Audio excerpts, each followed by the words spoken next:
ایک صاحب سے میں نے کہا کہ جناب وہ 2000 ریال لگ گیا تو کیا کرنا ہے؟ کہنے کوئی مسئلہ نہیں، پاسپورٹ نواں بنوا لو، گنجائش ہے، یعنی ہر شے کا حل ہے۔ تو میں نے کہا یار اب عمرہ کرنے جاتے وقت بھی بندہ دھوکہ دے کے جائے، اللہ کے گھر جاتے وقت بھی اس طرح کی حرکت کرے، کیا حال ہو گیا؟ ہر چیز کا لوگوں نے حل نکال لیا، ہر چیز کا لوگوں نے سٹائل بنا لی۔ ایسا نہ کریں، یہ درست نہیں۔ احمد رفو گر کہنے لگا اس طرح سیوں گا کہ پھاڑنے والے کو بھی پتہ نہیں۔ ان کا پیسے لے یار تو سی دے۔ اس نے سی دی، اگلے شام ہی لا کے بچھا دیا گدا۔ تیسرے دن بادشاہ سلامت آئے، آ کے پہلی نظر گدے پہ ڈالی، اس نے بلایا سب ملازمین کو، کہا کس نے سیا ہے؟ کہا جناب کیا ہوا؟ کہا یہ پھٹا ہوا تھا۔ کس نے؟ کہا نہیں پھٹا ہی نہیں۔ وہ کہنے لگے بنو بات، میں خود پھاڑ کے گیا تھا، تو بتاؤ صحیح سیا کس نے ہے؟ کہا جناب آپ پھاڑ کے گئے تھے تو بتایا کیوں نہیں؟ فرمانے لگے اسی لیے تو بتایا نہیں تھا کہ تم خود تحقیق کر لو، بلاؤ بتاؤ سیا کس نے۔ تو بلا لیا، احمد رفو گر آ گیا۔ اس کو جب بلا کے سامنے بادشاہ کھڑا کیا، کہا بھئی تو نے سیا ہے؟ کہنے لگا حضور آپ کے سارے ملازم کٹھے ہو کے آئے تھے، میری غلطی کوئی نہیں۔ کہا نہیں یار تو بڑا کاریگر ہے، میں نے اپنے ہاتھ سے پھاڑا تھا پر مجھے بھی نہیں پتا چل رہا کہاں سے پھٹا تھا۔ اچھا یہ بتا یہ تھیلی جو ہے یہ بھی تو نے سی تھی؟ اس نے کہا جی آپ کے خادم کا ہی کارنامہ ہے، وہ فلانے علاقے کے قاضی صاحب آئے تھے، اس میں سے ہیرے نکال کے تو کھوٹے سکے بھرے تھے، تو مجھے بھی تھوڑا سا حصہ ملا تھا۔ محمود نے سارے گواہ بھی اکٹھے کر لیے، ثبوت بھی اکٹھے کر لیے۔ پھر قاضی کو بلایا، پہلے سارے ثبوت اور گواہ کیس حل کر لیا۔ پھر ہمارے ہاں یہ حال ہوتا ہے کہ مدعی 2-3 ہفتے کے بعد خود ہی ہاتھ باندھ جاتا ہے، کہنا تسی میری جان چھڈو، مجرم پھڑو پاوے نہ پڑھو۔ وہ کہتا ہے مجھے معافی دو، میں رہا۔ ظلم ہے نا، ظلم زیادتی ہے کہ جو بیچارہ اتنے سوال مجرم سے نہیں ہوتے جتنے مدعی سے ہوتے، اب یقین کریں اتنے سوالات ہوتے، بیچارہ ہف جاتا ہے۔ یہ طریقہ درست تو نہیں، ایک لٹ گیا اور دوسرا طرح طرح کے سوالوں کے جواب دیتا پھرے بیچارہ۔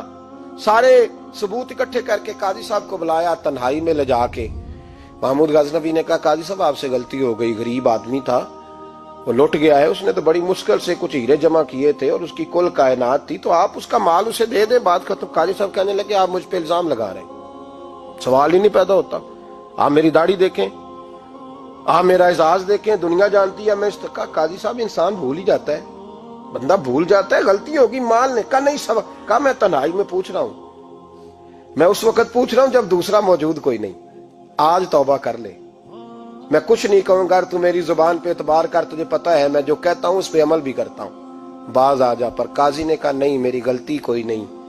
محمود نے پھر بڑے دربار میں بلا لیا، مجمع عام میں۔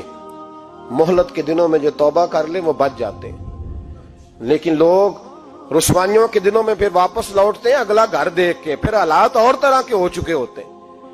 جب بڑے دربار میں قاضی کو بلایا، بھائی تو مانتا ہے کہ نہیں؟ اس نے کہا نہیں۔ تو کہا بلاؤ احمد رفو گر کو۔ جب وہ احمد رفو گر آیا تو بوڑھے قاضی کی ٹانگیں کانپنے لگی، جملے ٹوٹنے لگے، لفظ زمین پر گرنے لگے، بات صحیح نہیں ہوتی، زبان لڑکھڑانے لگی۔ محمود کہنے لگے قاضی میں نے تجھے کہا تھا وہاں مان جا بات، اب بڑے دربار میں بول۔ تو جب قاضی صاحب کی گردن خود بخود جھک گئی تو دنیا سمجھ گئی، کہا نکل جا میرے دربار سے۔ محمود بولے نکل جا، اتنی تجھے عزت دی، اتنی بڑی تنخواہ دی، قاضی بنایا، اور یہ چھوٹی سی رقم کے لیے، تھوڑی سی رقم کے لیے تو بددیانت ہو گیا، چل چلا جا، نکل۔ قاضی دربار سے نکلا تو لوگ لعنتیں برسانے لگے۔ کل جو دکانیں چھوڑ کے سلوٹ کرنے آتے تھے وہ کہنے لگے اس کی عمر دیکھو، اس کے کام دیکھو، دیکھو اس نے کیا کیا۔ گھر گیا، بچے جن کے لیے پاپ کمایا تھا، جنہاں لی تو پاپ کمائے ہن کتھے نہیں ہو تیرے گھر دے، وہ بچے کہنے لگے ابا جی ہم تو سکول مدرسہ جانے کے قابل نہیں رہے، امید تھی کہ بیوی ساتھ دے گی۔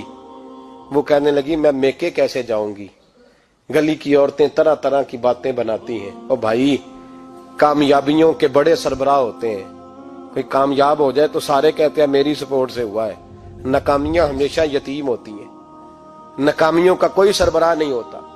جب تک تو قاضی تھا تو بڑے بات تھی، ہر بندہ کہتا تھا رشتہ دار ہے، رسوائی ہو گئی تو وہ تیری آنکھ ہو یا سنگ ملامت کی چبھن، کون پہنچا ہے میرے درد کی گہرائی تک، دور شہرت میں تو یاروں نے کیا یاد بہت، ساتھ آیا نہ کوئی کوچے رسوائی تک۔ اور میاں صاحب کہنے لگے ساری عمر ہی آٹا گد ہے، میں لکھاں کیتے نہیں پیڑے، اب وقت آیا ہی تے محمد بخشا کوئی نہیں ہوں بیٹھا نیڑے، حالات ہی بدل گئے۔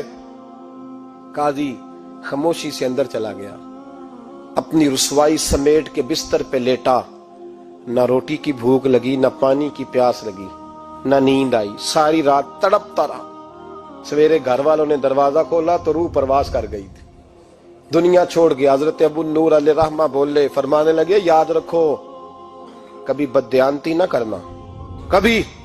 یہ تو محمود غزنوی کی عدالت تھی، قیامت میں رب کریم کی عدالت لگے گی۔ اور فرمایا وہاں تو گواہی دینے والا احمد رفو گر تھا، قیامت میں تو تمہارے اپنے ہاتھ پیر گواہیاں دیں گے، ہمارا اپنا وجود گواہی دے گا۔ اور فرمایا یہاں تو لانتے دنیا دار برساتے تھے، وہاں فرشتے ہوں گے۔